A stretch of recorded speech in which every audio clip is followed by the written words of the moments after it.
Men are watching this and asking one question. What just happened to dating? Because something shifted, and it shifted fast. One moment, relationships were about teamwork. The next, they became battlefields of ego, leverage, and silent resentment. What you're seeing today isn't random. It didn't happen by accident. It was taught. It was reinforced. And now it's collapsing in real time. What I'm about to explain won't be comfortable, but it will be honest. And honesty is the only way out. This conversation is not about attacking women. Many thoughtful, grounded, kind women see exactly what's happening, and they're just as disturbed by it. This is about a specific mindset that's been engineered into modern dating culture. A mindset that quietly dismantles trust, destroys reciprocity, and leaves both men and women exhausted, confused, and alone. For a long time, I tried to stay diplomatically neutral. I avoided taking clear positions. But watching what's happening to young men, the confusion, the emotional burnout, the constant pressure to prove worth while receiving little in return, I can no longer pretend the middle ground is enough. Comfortable narratives created this mess. Only uncomfortable truth will correct it. Real equality means equal value as human beings. That is not in question. But pretending that men and women are identical in desires, roles, strengths, and relationship instincts isn't equality. It's denial of reality. And denial always carries consequences. You can't erase biology with slogans, and you can't rewrite human nature with trending hashtags. A major issue at the center of this breakdown is entitlement without contribution. Too many modern relationships have become one-sided trade deals. Effort is expected in one direction. Sacrifice is demanded from one side. Grace, patience, and provision are assumed, but rarely matched. Relationships decay when reciprocity disappears. I've spoken to men who've been told directly, "You're lucky I chose you," while they were carrying the emotional load, the financial burden, the planning, the conflict resolution, everything. Their partner contributed little beyond presence. That belief didn't come from nowhere. It was taught, repeated, applauded. Modern dating has drifted from partnership into performance. Many people now believe that simply existing is value enough. But relationships don't survive on ego. They survive on exchange. Time for time. Effort for effort. Respect for respect.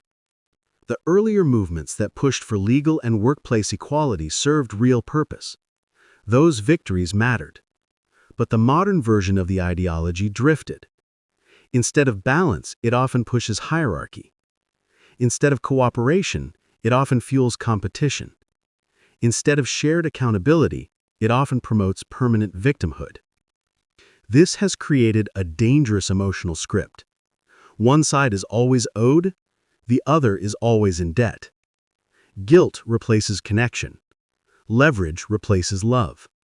Negotiation replaces affection. Social media amplified this distortion. Every day, young people consume content that inflates standards without emphasizing personal development. They're told they deserve everything, but rarely asked what they're building in return. They absorb endless validation with very little responsibility attached. That imbalance rewires expectation. Dating app data reflects this perfectly. A narrow group receives most of the attention. That creates unrealistic feedback loops. Some people chase only the top tier, then blame the entire opposite gender when commitment doesn't happen. The problem isn't that everyone is bad. The problem is that incentives are completely misaligned. Another truth that cannot be erased: men and women are different.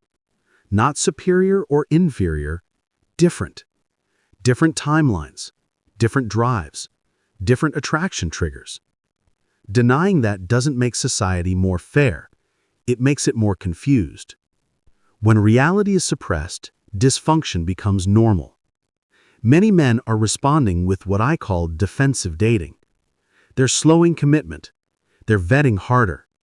They're protecting their finances, time, and emotional bandwidth. Not out of bitterness, but out of pattern recognition.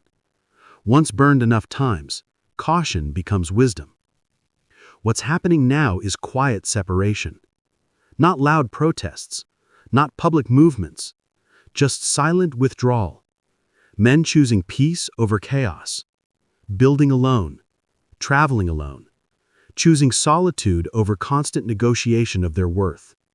Meanwhile, many women were told they could delay everything indefinitely: commitment, family, reciprocity, humility, that they could have total independence without trade-offs.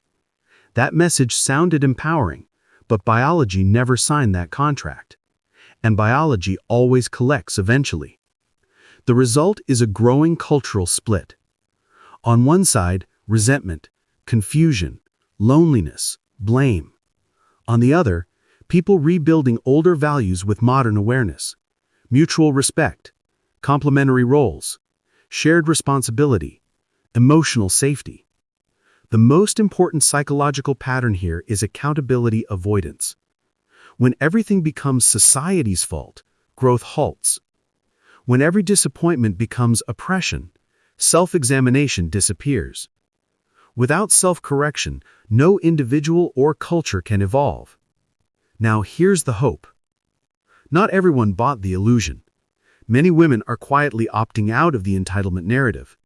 They're cultivating warmth, boundaries, competence, emotional maturity.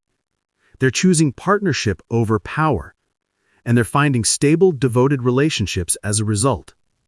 Many men are also rebuilding with discipline instead of desperation, improving health, growing skills, building purpose, learning patience instead of chasing constant validation.